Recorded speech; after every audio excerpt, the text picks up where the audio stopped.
Assalamualaikum, halo what's up guys, gimana kabar kalian? Semoga oke-oke aja ya guys. Nah di video ini Israkul bakal lanjutin alur cerita drama Korea Itaewon Class episode 9. Mohon maaf ya guys karena plotnya terlalu lama. Sebagai gantinya besok aku bakalan upload 3 episode 10, 11, dan 12. Oke nggak usah lama-lama lagi, pusingkan filmnya. Film dibuka dengan memperlihatkan Joiso yang sedang live di Instagramnya cuy. Jadi ngepromosin gitu tempat baru mereka karena habis pindahan kan waktu itu. Nah Joiso pun ngajak Seroy untuk live. Tapi karena Seroy gaptek jadi dia nggak ngerti tuh apa itu live. Nah biar nggak kaku gitu, join lah tuh si Choi dan Hyuni. Dan inilah Itaewon Class episode 9. 하나, 둘, 셋, 파이팅! Scene dimulai di perusahaan Jangga. Di sana, si Iblis sedang ngadain seminar bisnis gitu. Intinya, dia ngejelasin gimana ia ngebangun Jangga selama 40 tahun, dari warung kecil hingga sukses seperti sekarang. Ternyata, Joiso juga ikut dalam seminar itu. Nah, setelah si Iblis ngomong panjang lebar, tiba-tiba Joiso angkat tangan dan ingin mengajukan pertanyaan. Tapi, Sua sebagai moderator bilang, mohon maaf, tidak ada sesi tanya jawab. Karena si Iblis penasaran dengan pertanyaan Joiso, ia pun mengizinkannya untuk bertanya. Joiso pun bertanya dengan bilang, bosku selalu berkata bisnis itu tentang manusia. Pertanyaan ini tak ada hubungannya dengan seminar, tapi murni karena aku fansmu. Apakah ada sebuah prinsip yang kau pegang selama berbisnis? Si Iblis pun menjawab, bisnis itu tentang manusia, bosmu tampaknya romantis. Entahlah, menurutku pada akhirnya bisnis itu adalah untuk memperoleh keuntungan atau profit dari hasil kerja. Kemudian Joiso pun kembali bertanya, kau bilang Jangga itu berasal dari kedai kecil kan? Kalau begitu, apakah mungkin dengan kompetisi, sebuah kedai kecil dapat menang melawan Jangga? Si Iblis pun dengan sombongnya menjawab, sebelum aku mati, hal itu tak akan pernah terjadi. Nah, dengan jawaban itu, ia pun menyudahi seminar kali ini. Kemudian si Iblis pun kembali bertemu dengan Joiso ketika sedang menunggu di lift. Ia tak tahu bahwa Joiso ikut di dalam seminarnya. Ia pun bertanya, bagaimana dengan bisnis kalian di tempat baru itu? Joiso pun bilang, kami berusaha keras, tapi ternyata tak mudah. Si Iblis pun bilang, coba lebih keras lagi. Dan Joiso pun pamit. Kemudian di dalam lift terlihat si Iblis mengingat perkataan Seroy bahwa kekuatannya berasal dari orang-orang yang ia miliki. Setelah itu, si Iblis pun menyuruh sekretarisnya untuk memanggil Joiso agar dapat bertemu lagi di ruangannya. Nah, Joiso pun datang ke ruangan si Iblis. Di sana ia diajak untuk makan. Ya, karena Joiso merasa lapar, ia pun menerima tawaran itu. Nah, mereka berdua pun makan bersama. Di sana, si Iblis mengajak Joiso untuk bergabung ke Jangga. Dengan pedenya, Joiso pun menolak tawaran tersebut. Dirinya beralasan tidak bisa dengan bilang, karena bosku. Ini bukan karena rasa loyalitas, tapi bukankah kau menawarkan ini karena bosku? Kau sangat tertarik dengan bosku dan Danbam. Aku percaya aku bisa jadikan Danbam lebih besar lagi. Bila dalam proses itu kau lebih melihatku, bukan bosku, kau bisa beri tawaran itu lagi kepadaku, Pak. Kemudian si Iblis pun tertawa. Scene berpindah memperlihatkan Seroy dan Hojin yang sedang mengobrol. Di sana, Hojin menanyakan tentang perkembangan bisnis Seroy. Hojin juga mengingatkan agar Seroy menyiapkan uang pajak di tahun berikutnya yang jumlahnya terbilang cukup banyak. Kemudian Seroy pun pergi lari pagi seperti kebiasaannya. Di sana, ia berhenti di sebuah jembatan. Ia pun membuka HP-nya dan mengobrol di dalam grup Danbam. Ia bilang bahwa Danbam akan menjadi sebuah perusahaan. Jadi, ia pun meminta saran nama apa yang bagus untuk perusahaan mereka. Tony pun memberi saran dengan nama Parkga.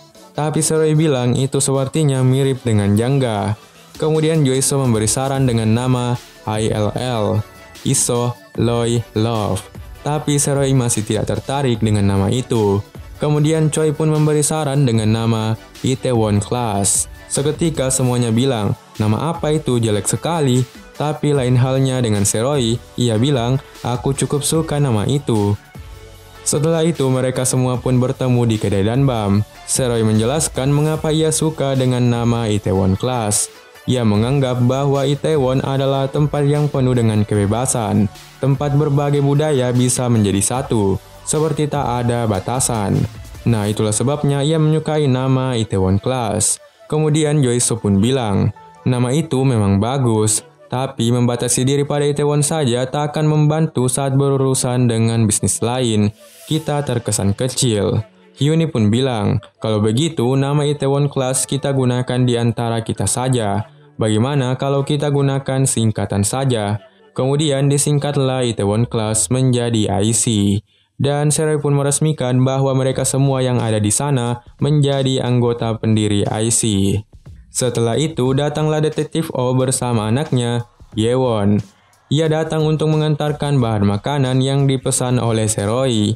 Karena merasa lapar, Yewon pun meminta untuk dibuatkan makanan. Sembari menunggu makanannya, Yewon pun duduk sendiri sambil bermain HP. Sementara ayahnya sedang mengobrol dengan Seroy. Detektif O ingin mengatakan sesuatu. Di sisi lain, Yewon melihat seekor kucing, dan kemudian ia mengejar kucing itu.